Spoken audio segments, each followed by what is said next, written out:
Good morning everyone. आज हम BSTC planning का सेकंड पार्ट स्टार्ट करते हैं। प्रीवियस वीडियो के अंदर हमने इसका फर्स्ट पार्ट कंप्लीट किया था, जिसके अंदर हमने टीचिंग एड्स के अंदर audio aids, visual aids and audio visual aids के बारे में पढ़ा था। आज हम इसके आगे वेराइटी ऑफ टीचिंग एड्स के बारे में बात करेंगे। So let's start. Variety of teaching ads. क्या होता है वेराइटी ऑफ टीचिंग एड्स की? टीचिंग एड्स की कितनी वेराइटी है, कितने प्रकार हैं? Low cost teaching material, helpful in effective and forceful communication of fact and ideas. Low cost जो टीचिंग एड्स मटेरियल होते हैं, यानी कि कम कीमत के ऊपर जो भी मटेरियल बनाया जाता है वो बहुत सहायक होते हैं। इफेक्टिव का मतलब प्रभावशाली, फोर्सफुल कम्युनिकेशन या फिर एक बल दे करके किसी के साथ जब बातचीत की जाती है, ऑफ फैक्ट एंड आइडियाज, किसी तथ्य के ऊपर या फिर किसी विचारों के ऊपर, throw a combination of drawing, जिसके अंदर एक कॉम्बिनेशन होता है ड्राइंग का, वर्ड्स का और पिक्चर्स का।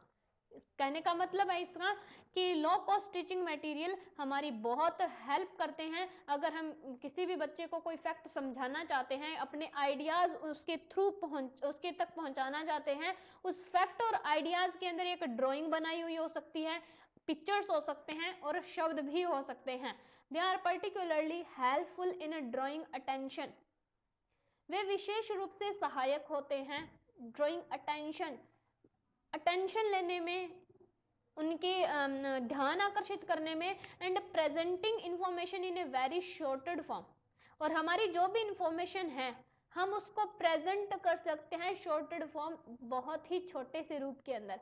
एक चीज जो हम बहुत लेंथी डिस्क्राइब करते हैं as a diagram, as a picture, हम उसको शॉर्ट फॉर्म के अंदर भी डिस्क्राइब करके बता सकते हैं। The most commonly employed teaching learning material in the teaching of the school subjects. तो सबसे साधारण टीचिंग लर्निंग मटेरियल का जो यूज होता है वो स्कूल के अंदर टीचिंग के अंदर होता है। Subjects are pictures, graph, chart, map, diagram, cartoon, posters, photographs, flash card, comic, black board, flannel board, activities sheet and worksheet etcetera. ये सारे लो लेवल के वो टीचिंग मटेरियल है जो हम स्कूल में किसी भी सब्जेक्ट को डिस्क्राइब करने के लिए, किसी भी सब्जेक्ट को समझाने के लिए बनाते हैं। जैसे कि मैप के थ्रू, जैसे कि मैप है तो मैप के थ्रू हम पूरे इंडिया को, वर्ल्ड मैप के थ्रू हम पूरे वर्ल्ड को एक मैप के थ्रू समझा सकते हैं। चार्ट के थ्रू हम किसी भी चीज का डिस्क्रिप्शन है वो आसानी से दे सकते हैं। तो ये अलग अलग चीजें हैं जो हम एक क्लासरूम के अंदर बच्चों को किसी भी फैक्ट को समझाने के लिए, किसी भी सब्जेक्ट को समझाने के लिए यूज में लेते हैं। तो ये है variety of teaching ads. Authentic material, एक ऑथेंटिक मटेरियल क्या होता है, एक वास्तविक मटेरियल क्या होता है? Authentic material taken from authentic source, वास्तविक वस्तुओं से, स्रोतों से लिया जाता है। सच एज रेडियो इंटरव्यू, जैसे कि रेडियो के अंदर इंटरव्यू दिया जाता है, मैगजीन के अंदर आर्टिकल प्रिंट किया जाता है etcetera. Should represent what learner will be confronted with in everyday life. इनके अंदर क्या प्रस्तुत किया जाता है कि सीखने वाले पर्सन ने, एक लर्नर ने क्या चीज कन्फ्रंट की अपनी प्रत्येक की जिंदगी, डेली लाइफ के अंदर, अपनी एवरीडे लाइफ के अंदर उन्होंने क्या कुछ अचीव किया, क्या कुछ आज तक उन्होंने हासिल किया है, उस चीज को रिप्रेजेंट किया जाता है जब रेडियो पर किसी पर्सन का इंटरव्यू होता है। व्हाइल यूजिंग इंग्लिश, जब हम इंग्लिश का यूज करते हैं। Samples of language use from authentic source help learner confront real life experience. अगर हम लैंग्वेज का सैंपल देखते हैं, अगर हम लैंग्वेज को सुनते हैं यूज फ्रॉम ऑथेंटिक सोर्स के थ्रू, क्योंकि लैंग्वेज को सुन करके सबसे ज्यादा अच्छे तरीके से सीखा जा सकता है। हमने रेडियो पे इंटरव्यू सुना, टेलीविजन पे इंटरव्यू सुना, मैगजीन्स पढ़े इंग्लिश के, तो हम जितना उसको पढ़ेंगे उसमें से कुछ ना कुछ चीजें हमारे माइंड के अंदर सेट हो जाती है कि हाँ ये इंग्लिश के अंदर होती है, जितना हम खुद पढ़ करके नहीं कर पाते। तो ये ऑथेंटिक सोर्स के थ्रू अगर हम लैंग्वेज पढ़ते हैं, लैंग्वेज का यूज, तो बहुत हेल्प मिलती है कि वो अपनी real life experience in which they will have to function, जिसमें वो कार्य करते हैं, उसके अंदर आसानी से उस चीज को सीख सकते हैं। Similarly they help the teacher focus on variation in pronunciation, intonation and structure to express meaning. समान रूप से वे टीचर की हेल्प कर सकते हैं। फोकस की टीचर फोकस करे किस चीज के ऊपर? वेरिएशन इन प्रोनाउंसिएशन, एक वर्ड का प्रोनाउंसिएशन कैसे किया जाता है, उच्चारण कैसे किया जाता है।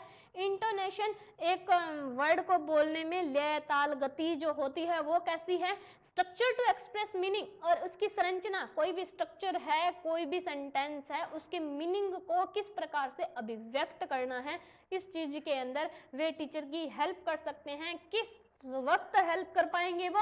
जब उन्होंने इस तरह के इंटरव्यू या मैगजीन के थ्रू, उस ऑथेंटिक सोर्सेस के थ्रू अपनी लाइफ के अंदर उस लैंग्वेज को एक्वायर किया है, ऑब्जर्व किया है।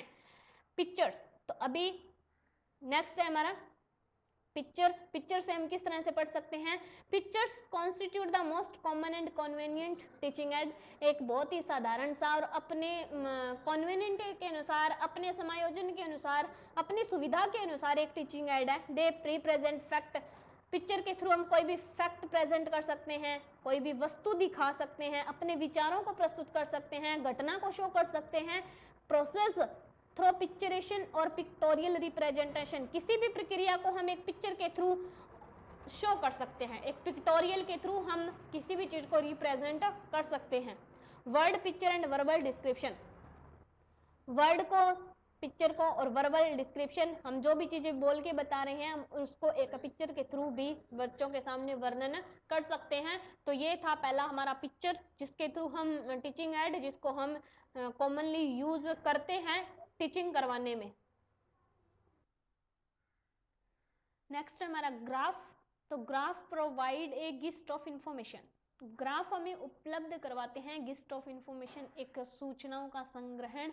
And show quantitive relationship more effectively than any other medium, और हमें शो करते हैं क्वांटिटेटिव रिलेशनशिप, एक आपस में संबंध को जो बहुत ही गुणवान होती है, मोर इफेक्टिवली, बहुत प्रभावशाली तरीके से, देन एनी अदर मीडियम, जो किसी और मीडियम के थ्रू बताया जाता है। यानी कि ग्राफ के माध्यम से हम किसी भी रिलेशनशिप को ज्यादा आसानी से समझ सकते हैं जो किसी और मीडियम के थ्रू समझाया जाए। ग्राफ्स इंक्लूड, अब ग्राफ के प्रकार बताए गए हैं, ग्राफ में कौन कौन से शामिल होते हैं। Line graph, bar graph, pie chart और पिक्टोरियल ग्राफ। नेक्स्ट हमारा charts, charts are combination of various graph, charts जो है एक कॉम्बिनेशन है, एक मिश्रण है, किस चीज का? ग्राफ का और पिक्टोरियल मीडिया का। एक तो ग्राफ और दूसरा किसी भी सजीव चित्रण का एक मिश्रित माध्यम, किसको बताएंगे हम? चार्ट्स को बताएंगे। Design to visualize relationship between key fact, और जिसको डिजाइन किया जाता है, चार्ट को डिजाइन किया जाता है विजुअलाइज करने के लिए, किसी चीज का दृश्य बनाने के लिए, रिलेशनशिप बिटवीन की फैक्ट और आइडियाज, कि हम किसी भी मैटर को समझाना चाहते हैं तो उसके फैक्ट और उस आइडियाज का आपस में क्या कनेक्शन है।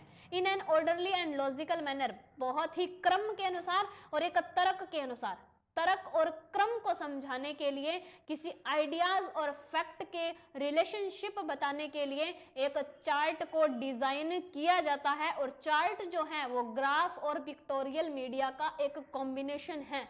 The more common type of charts, common type के जो चार्ट होते हैं यूज्ड इन द क्लासरूम, उन्हें क्लासरूम के अंदर यूज किया जाता है। आर ट्री चार्ट, जिसको हम ट्री चार्ट के रूप में भी यूज किए जाते हैं। जैसे रिलेशनशिप, ह्यूमन बीइंग की जो रिलेशनशिप होती है, father mother brother sister uncle aunt, इनको भी एक ट्री चार्ट के थ्रू समझाया जाता है। नेक्स्ट है time chart, issue related chart, किसी भी मामला एक दूसरे से कैसे कनेक्टेड है उसको भी इश्यू चार्ट के थ्रू समझाया जाता है। Flow chart, table chart and pictorial chart, ये चार्ट्स के प्रकार हैं। नेक्स्ट पॉइंट हमारा मैप, जिसको हम बोलते हैं नक्शा। The earth globe like spherical surface, earth एक पृथ्वी का ग्लोब कैसा होता है? सफरिकल सरफेस होती है जिसकी, यानी कि एक गोलीय आकृति बनी होती है, एक गोलीय सतह बनी होती है। और एनी पर्टिकुलर सेक्शन, किसी भी विशेष भाग के अंदर, ऑफ इट इज रिप्रेजेंटेड, इसके अंदर प्रस्तुत किया जाता है थ्रू मैप्स, नक्शों के थ्रू, नक्शों के माध्यम से। यानी कि ग्लोब की जो गोलीय सतह है उसके किसी एक विशेष सेक्शन को मैप के थ्रू हम रिप्रेजेंट कर सकते हैं, क्योंकि ग्लोब के अंदर तो पूरा विश्व दिखाया गया है, जो एक गोलीय आकृति के अंदर है, उसके किसी एक कंट्री को हमें शो करना है तो हम उसको एक मैप के थ्रू शो कर सकते हैं। Maps communicate the relative size, shape, distance, direction of places. Map communicate करता है, जोड़ता है रिलेटिव साइज, साइज को, आकृति कैसी है, शेप कैसी है, कितनी दूरी है, किस दिशा में है, ऑफ प्लेसेस, स्थानों को, यानी कि एक जगह दूसरी जगह से कितनी दूरी पर है, उनका आपस में क्या कनेक्शन है, कौन सी दिशा के अंदर है, बाय मीन्स ऑफ लाइन। और इन सब चीजों को किसके थ्रू शो किया जाता है, लाइंस, रेखाओं के थ्रू, सिंबल, कुछ प्रतीकों के थ्रू, वर्ड्स, शब्दों के थ्रू, एंड कलर्स, कुछ रंग भर के अलग अलग कलर्स के through. The most commonly used forms for educational purpose. सबसे ज्यादा जो मोस्ट कॉमनली यूज होता है इसका, वो एजुकेशनल पर्पज के लिए होता है। शैक्षिक पर्पज के लिए जो मोस्ट कॉमनली यूज मैप किए जाते हैं वो पॉलिटिकल मैप, फिजिकल मैप और फिजिकल पॉलिटिकल मैप होते हैं। ये जो 3 टाइप के मैप्स हैं ये एजुकेशनल पर्पज के लिए यूज किए जाते हैं, राजनीतिक, भौतिक और भौतिक राजनीतिक। Diagrams are simplified. डायग्राम्स बहुत ही साधारण से होते हैं, बट एक्सप्लेनेटरी ड्राइंग, लेकिन एक व्याख्यात्मक ड्राइंग की होती है, बहुत अच्छा एक्सप्लेन करते हैं वो किसी भी चीज को। That show inter relationship and explain idea, जिससे हमें एक अंतर संबंध पता चलता है, एंड एक्सप्लेन एन आइडिया, अभिव्यक्ति होती है विचारों की, घटनाओं की और एक प्रक्रिया की, bye means of lines, line, रेखाओं के थ्रू, ज्योमेट्रिकल फॉर्म्स, ज्यामितीय आकृतियों के थ्रू, एंड सिंबल्स, अलग अलग प्रतीकों के थ्रू। क्या यूज है मैप का? मैप मोस्ट एजुकेशनल के लिए कौन से मैप यूज किए जाते हैं? पॉलिटिकल, फिजिकल और फिजिकल पॉलिटिकल। ग्लोब के अंदर जितना कुछ विस्तृत रूप में बताया गया है, उसके किसी एक पर्टिकुलर भाग को अगर हमें डिस्क्राइब करना है तो हम मैप का यूज कर सकते हैं। मैप के अंदर लाइंस, सिंबल्स, फॉर्म्स, कलर्स के थ्रू अलग अलग इवेंट को, अलग अलग डायरेक्शन को, अलग अलग प्लेसेस को डिस्क्राइब किया जाता है। बहुत सिंपल डायग्राम होता है लेकिन बहुत अच्छा एक्सप्लेन करने वाला होता है। ये था हमारा मैप। नेक्स्ट है cartoon. Cartoons are a pictorial representation of object. Cartoon एक सजीव प्रस्तुति है किसी भी वस्तु की, किसी भी पर्सन की, ऑर्गेनाइजेशन की, किसी संगठन की, विचारों की, स्थिति की। That make use of symbolism, जिसके थ्रू कोई प्रतीक यूज किया जाता है, ह्यूमर थ्रू किया जाता है, satire, some bold exaggeration to convey a. Cartoons का यूज पिक्टोरियल रिप्रेजेंटेशन के लिए होता है। किसी भी ऑब्जेक्ट को, किसी भी पर्सन को, किसी भी संगठन को, के विचारों को, स्थिति को किसी सिंबल के माध्यम से, एक ह्यूमर, एक मजाक के माध्यम से, स्टायर किसी व्यंग्य के माध्यम से, या फिर एग्जेग्रेशन होता है अतिशयोक्ति, किसी बात को बढ़ा चढ़ाकर कहने के लिए, एक मैसेज कन्वे करने के लिए, अपना पॉइंट ऑफ व्यू इस ह्यूमर के प्रदर्शन से या अतिशोक्तिपूर्ण बताने के लिए किसका यूज किया जाता है? कार्टून का यूज किया जाता है। नेक्स्ट है हमारा पोस्टर। तो पोस्टर एक लार्ज स्केल टीचिंग एड है। पोस्टर एक विस्तृत माध्यम से यूज किया जाने वाला टीचिंग एड है जो अटेंशन अट्रैक्ट करता है to a message rapidly and clearly. बहुत तेज गति से कोई मैसेज देना हो या फिर स्पष्ट रूप से मैसेज देना हो तो किसका यूज किया जाता है? पोस्टर का। यानी कि लिमिटेड चीज लिखी जाती है लेकिन बहुत क्लियरली उस चीज को प्रदर्शित किया जाता है। कॉमिक, कॉमिक किसी भी मजाकिया कथा, ये जो लघु कथाएं होती है ये कॉमिक होती हैं। तो किसी भी चीज को इंटरेस्टिंग बनानी हो, एंटरटेनिंग बनानी हो, विचारों को या मैसेज को, तो उसका ग्राफिक फॉर्म बना दिया जाता है एक पिक्चर के माध्यम से, फॉर एजुकेटिंग द रीडर्स, पाठकों को पढ़ाने के लिए। तो उसके लिए कॉमिक यूज होता है। फ्लैश कार्ड क्या है? एक स्मॉल कॉम्पैक्ट कार्ड होते हैं, छोटे छोटे कार्ड्स होते हैं जिनके अंदर कुछ पिक्चर्स लगी होती हैं, फोटोग्राफ्स लगे होते हैं, स्केच डायग्राम, स्केच से बने हुए डायग्राम होते हैं, एंड रीडिंग मटेरियल, कुछ भी पढ़ने वाला मटेरियल हो सकता है। Text and pictures are boldly drawn और रिटन ऑन देम। कोई भी पिक्चर या फिर कोई भी टेक्स्ट, कोई भी लिखित चीज बहुत अच्छे तरीके से उसके ऊपर ड्रॉन की जाती है या फिर लिखी जाती है, फ्लैश कार्ड के अंदर कार्ड लिखा होता है और उस कार्ड के ऊपर कोई भी चीज जो आपको समझानी है उसे या तो किसी डायग्राम के माध्यम से या फिर रिटन वर्क के रूप में लिख करके उसे बच्चों के सामने समझाया जाता है। रियला क्लॉक घड़ी, food item, calendar, plastic fruit, vegetable, maps, household object, घर की जो भी वस्तुएं होती हैं, real and play money, food containers यानी कि खाने के जो कंटेनर्स होते हैं, and abacus a manual for learning to drive, सीखना, ड्राइव सीखना, and classroom objects can all be used very effectively to aid teaching, या और कोई भी वस्तु जिसको हम बहुत प्रभावशाली तरीके से टीचिंग एड के रूप में यूज कर सकते हैं। देखो प्लास्टिक के फ्रूट यूज कर लिया हमने, कैलेंडर का यूज कर लिया, घड़ी का यूज कर लिया, किसी भी चीज को समझाने के लिए।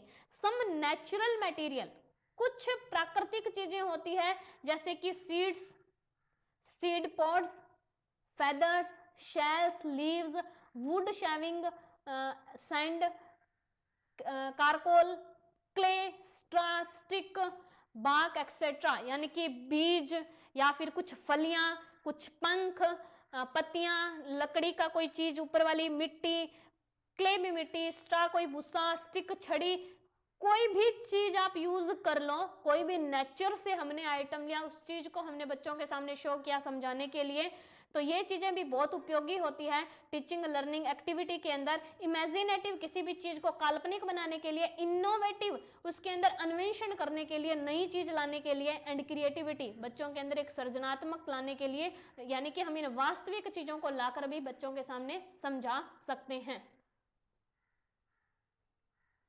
Analysing and reporting on the merits and demerits of different TLM, ये जितने भी टीएलएम हमने यूज किए तो क्या मेरिट्स और क्या डीमेरिट्स है। वाइल एनालिसिंग, जब हम विश्लेषण करते हैं किसी टीचिंग मटेरियल का तो हमें हमारे दिमाग के अंदर कुछ पॉइंट्स क्लियर करके रखने होते हैं, जैसे ऑथेंटिसिटी, वास्तविकता होनी चाहिए। Does the language used in the material reflect real life uses और डज इट अपीयर्ड कॉन्ट्रडिक्टेड, कि क्या हम इन मटेरियल के अंदर जिस लैंग्वेज को समझाने की कोशिश करते हैं तो रियल लाइफ यूज को रिफ्लेक्ट करती है या फिर अनरियल प्रतीत होती है, इस बात का हमें ध्यान रखना होता है। दूसरा है रेलेवेंस, यानी कि प्रासंगिकता जो हमारी है वो सही है या नहीं, तो जो भी मटेरियल हमने यूज किया वो डायरेक्टली उस चीज के साथ या स्टूडेंट के साथ इंस्टीट्यूशनल नीड या उस संस्थान के अंदर उस चीज की आवश्यकता है या नहीं, उसके साथ प्रासंगिक करता है या नहीं।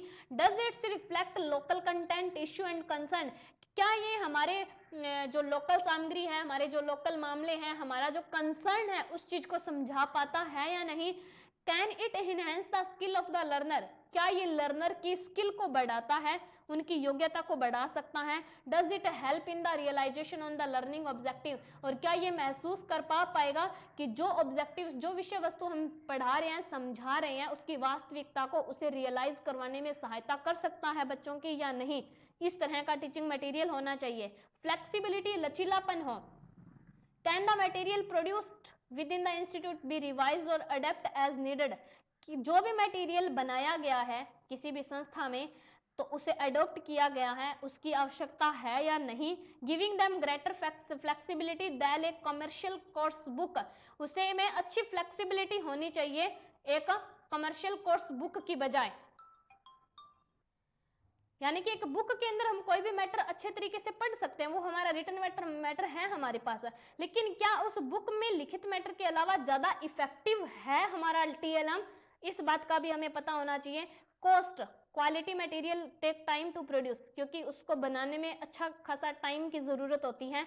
इनक्योर एक्सपेंसेस एज वेल, हो सकता है वो महंगा भी हो। Do the material fits in budget of the institutes, ये भी ध्यान में रखना हो कि जो भी हमने मटेरियल यूज किया है वो हमारी संस्था के बजट के अंदर हो। Quality, teacher made material up to the mark in term of design and accuracy, कि टीचर ने जो भी मटेरियल तैयार किया है उसका डिजाइन कैसा है और क्या वो अपनी एक्यूरेसी, अपनी स्पष्टता, अपनी शुद्धता को शो करता है या नहीं। Training, material writing is a specialized skill, material, जो भी राइटिंग का मटेरियल है, ये बहुत विशेष योग्यता होती है। Not all teacher are capable of writing good material. सभी टीचर योग्य नहीं होते कि वो किसी भी राइटिंग अच्छे मटेरियल को तैयार कर सकते हैं। Do teachers need training to produce good material? तो क्या उन टीचर्स को ट्रेनिंग देने की जरूरत है अच्छा मटेरियल बनाने के लिए? और are they capable enough to produce them independently? या फिर वो स्वतः ही स्वतंत्र रूप से उन मटेरियल का निर्माण कर सकते हैं? Are the material being used for the correct purpose? हम जिस मटेरियल का यूज कर रहे हैं क्या वो सही उद्देश्य के लिए किया जा रहा है? और to fulfil the correct objectivity और इन द राइट वे? जो भी हमारी सही ऑब्जेक्टिव है, जो भी हमारे सही उद्देश्य है, उनको पूरा कर रहा है सही तरीके से। एग्जाम्पल के तौर पे टेक्स्ट बुक और फ्लैश कार्ड, जैसे कि टेक्स्ट बुक हमारा जो मोटिव है उसके अकॉर्डिंग ही बनाई जाती है, फ्लैश कार्ड उसके अकॉर्डिंग ही बनाए जाते हैं, तो ये हमारे सही मटेरियल हैं। तो अदर मटेरियल जो हमने यूज किए हैं क्या वो भी हमारे ऑब्जेक्टिव को, हमारे पर्पस को फुलफिल करते हैं या नहीं? तो ये वो पॉइंट है जिनको ध्यान में रख करके हमारा टीचिंग लर्निंग मटेरियल तैयार करवाना चाहिए। तो ये था हमारा टीचिंग लर्निंग मटेरियल का पॉइंट जो कंप्लीट हो चुका है। I hope you will be understand very well. Okay, thank you.